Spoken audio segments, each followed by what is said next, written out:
ekungithukeni kwawo amaNazaretha abangichallenge abathi mbatha lokhu ukhuluma amanga. Mina ngiyakuthanda lokho mbatha lokhu ukhuluma amanga bese benginikeza izathu ukuthi kungani bethi ngikhuluma amanga okunokuthi bangichallenge bangitshela ukuthi ngikhuluma amanga bayangithuka. Into nje abangitshela yona inhlamba kuphela into ebuya kumaNazaretha inhlamba kuphela. Lalelani ke nginitshele yabona amaKristu awasangithuki ngaleyo ndlela leyo ade ngithuka ngakhona nawe akaqala ngithuka. Ngiyabona bagcina amehle evuleka zagcina ingqondo isebenza bebona ukuthi hayi man lo muntu lona ngoba naku sitshela ngeencwadi zeBhayibheli esikholelwa kulo ake siyeke ukumthuka ake sibone lento le yasitshela yona. AmaNazaretha asaqhubeka nokungithuka ebese banamanga ngaphezulu. Okay, ake ngintshele nje amanga amaNazaretha. AmaNazaretha ayaqhubeka nokuthi uShembe uNkulunkulu uyena mdali wezulu nomhlaba. Kusho amaNazaretha athi uShembe uNkulunkulu uyena mdali wezulu nomhlaba. Lokho kuuhubhu kaBhejane kuukusengela abantu ezimithiye kuukushaya abantu ngemfe ephindiwe. Ake ngibekisele kanje ukubonisa ukuthi ngempela amaNazaretha anamanga. AmaNazaretha ahlala esitshela ukuthi uShembe unyazi lwezulu kudala evusa abantu abafile.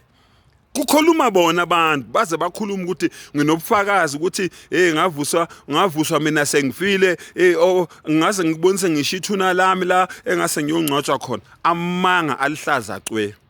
Lalela ukufa nokuquleka. Ukufa is death ngesilungu, ukuquleka is coma. Temporary death, half dead, awufili uyaphila. Uma ngempela amaNazaretha uShembe ngempela ekwazi ukuvusa abantu abafile akamvusi ngani babo wakhe uthingo lamakhosazana, akamvusi ngani umkhulu wakhe asibonise ngempela ukuthi mina ngiyinkunzi mina nguNkulunkulu ke wenu ke njengoba nisho nithi uNkulunkulu. Akamvusi ngani uyise uthingo lwamakhosazana ubaba uvimbeni Shembe akamvusi ngani. Angeke yini yena akujabulele ukubona ngendlela amaNazaretha esekhule ngakhona esedlondlobele ngakhona. Asibonise phela ukuthi ngempela yena ke uhuye ke ngempela akamvuse phela simbone. Yingani evusa labantu laba singababonanga bavusa akayenze practical manje avusa ubaba wakhe avusa umkhulu wakhe. Angithi kwasho yena wathi umkhulu wakhe owabulawa amaNazaretha ngetiye bathumela inkosazana yamdlisa ngetiye. Akamvusi ngani ke uNkulunkulu wakhe. Okukunye futhi lokho kungimangazayo ukuthi uNkulunkulu ubulawa kanjani ngetiye. Kusho nina, kusho yona unyazi lwezulu. Luthi umkhulu walo wabulawa ngetiye kwathunyelwa inkosazana. uNkulunkulu onjani leya? Ngithi hlale kusho lona lithi uNkulunkulu zala uNkulunkulu. Kusho ukuthi ubaba walo uNkulunkulu nomkhulu walo uNkulunkulu. Manje uNkulunkulu ubulawa kanjani ngetiye? Hey maNazaretha, yekani ukudlala ngathi bafowethu. Nongaboni uyozabone. Ayikho lento yobuNazaretha. Into engekho leyo, into yomuntu eyakhanda umuntu iyophelela emathuneni.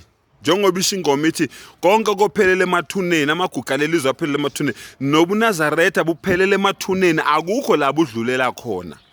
Lokho sizonitshela nithanda ningathandi nizonde ningazondi, it's up to you. Ngiyabonga.